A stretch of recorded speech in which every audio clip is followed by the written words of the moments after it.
You are not where you're supposed to be because of you. It's all you.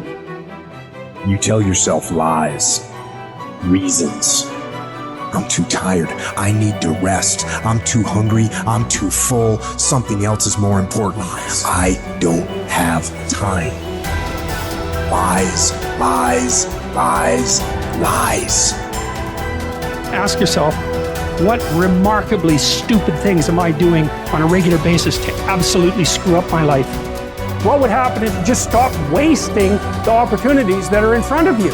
Because you're not everything you could be, and you know it. If you keep thinking the same thoughts, keep demonstrating the same behaviors, keep living by the same feelings and emotions, your personal reality is going to stay exactly the same.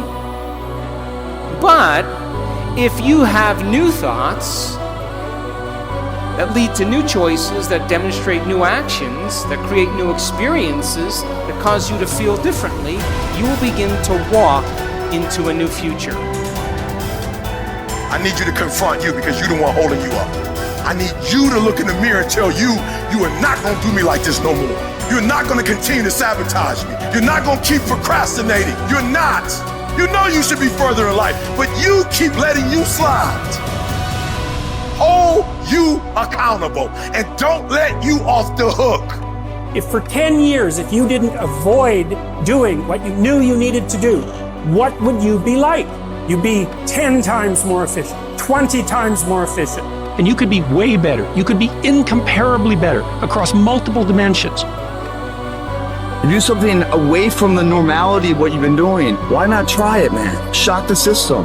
Get up at 4 in the morning one day, just one day, and go for a fucking run. Commit to one day and see how you feel as you're jogging it back in around 5 or something, as your neighbors are still asleep. Well, your day's already provided something for you. Mentally, you feel like, wow, man, that was a lie. And say, I've got to do this. This is my stuff. This is why I showed up. It's not going to be easy. When you want to change, it's not easy. If it were in fact easy, everybody would do it. But if you're serious, you'll go all out. So yes, I'm going to do something about this situation.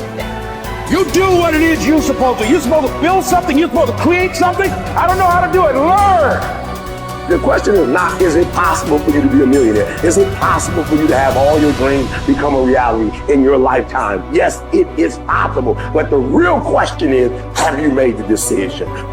Once you make a decision and you go all in and you say, I ain't quitting till I get there. I ain't giving up. I ain't giving in. I'll do whatever it takes to be successful. And when you make that decision, when you look you in the mirror, when you tell yourself that, look, I'm through, I'll do whatever it takes, I guarantee you, that's the day your dream begins to happen.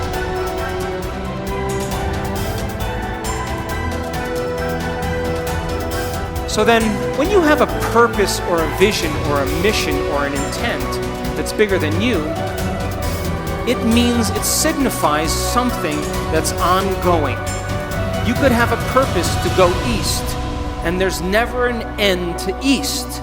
You could have a purpose to be healthy. There's always more health to have. You could have a purpose to be wealthy. There's never an end to wealth. You could have a purpose for knowledge, and there's never an end to knowledge. It signifies a direction. My purpose is to transform individuals in order to transform a culture. And I'm clear on that purpose, and it gets me up in the morning every single day. So then, how do you bring a vision from the world of possibility into the world of reality? From thought all the way down into matter. From what we say in quantum physics, from the wave of possibilities all the way down into the particle. From the immaterial, something that doesn't exist yet, into the material. From the world beyond the senses to the world of the senses. How do we do that? Well, it requires then setting up goals in alignment with your purpose. So let's just say you have a purpose to go in a certain direction. Your purpose signifies a direction, but your goals should always be in alignment with your purpose. And people who have goals in alignment with their purpose, Their goals are a natural side effect of them being on purpose. So then what about getting healthy? You may say, okay, I want to lower my heart rate. That's one of my goals. I want to lose, 10 kilos. I want to have more energy. I want to wear a new wardrobe and have a new relationship. This is the short-term goal at the beginning, and the long-term goal is at the end. And as long as you keep making the same choices, demonstrating the same behaviors, reproducing the same experiences, feeling the same way, you'll arrive at all of those goals. What about becoming abundant? You may say you want to be wealthy, and to me it doesn't matter. Wealth is a state of mind. You may want to start a new business. Once you start that new business, you may want to hire 2 new staff employees in 6 months. Then you may say you want to buy a company vehicle. And of course, then the next one is buy a new house. And then ultimately what? Make $1 million? Why not? If that's your goal, to reflect your purpose, then you should arrive at it. Are you still with me? How about learning knowledge? Is there ever an end to knowledge? You may want to get an associate's degree. And then you may want to get a bachelor's degree. And then you may want to get a master's degree. You may want to get a doctorate degree. And then you may want to finally do research. But all of those things are in alignment with your purpose, is it not?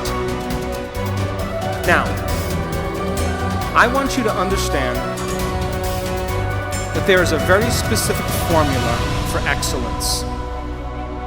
And the formula requires a person who has a clear purpose. But there are 2 other ingredients that put this together. The first thing is called competence.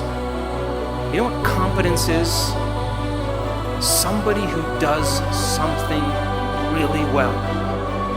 The more competent they are, the better they are at doing something. The third thing is called accountability. Accountability means if you say you're going to do something, you do it. And if someone asks you to do something, you do it really well. And if you combine a person who's on purpose with a high level of competence and accountability, you have excellence in an individual. I run 3 companies, and all 3 companies, my teams are very high on their purpose scale. They better align with my purpose. They have very high level of competence, and they are very high on the accountability scale. And I don't even bother them. I never even manage them. Because if they're not competent, accountable, and on purpose, they're going to stand out with the rest of the culture, and other people are going to be doing their job, and they are not going to keep up. And I say to my staff, I run an Olympic-level team. You have to be able to play at an Olympic level. If you can't be competent and accountable on purpose, there's nothing personal. We just have to cut you because we're moving at a fast pace. Be someone who is cool under pressure. Value serenity instead of outrage. It seems that our culture is moving in the wrong direction here. If you are blessed enough to not be on social media, you might be surprised to learn that the angriest, most passionate public figures are rewarded with the most clicks and biggest audiences. Our culture has begun to confuse passion with substance, reward the loudest and angriest voices, and thus incentivize behavior wholly at odds with stoic wisdom. The number of decibels your voice hits as you scream about how right you are is not necessarily an indicator of how much sense you are making. As a society founded on reason and Western Enlightenment ideals, we must hold ourselves to a higher standard.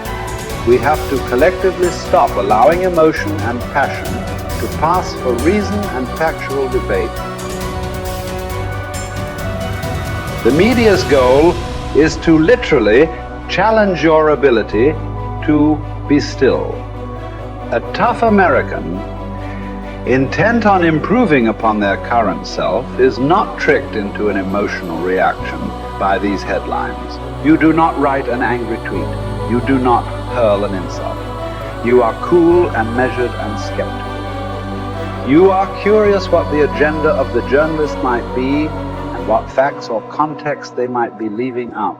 You seek out a different story on the same topic from an opposing view, and you find out that many of the claims made in the original story were convincingly debunked. And just like that, you are a Zen master of stillness and stoicism. I will not quit in the face of danger or pain or self-doubt. I will not justify the easier path before me. I decide that all my actions, not just some matter. Every small task is a contribution toward a higher purpose. Every day is undertaken with a sense of duty to be better than I was yesterday, even in the smallest of ways. I seek out hardship.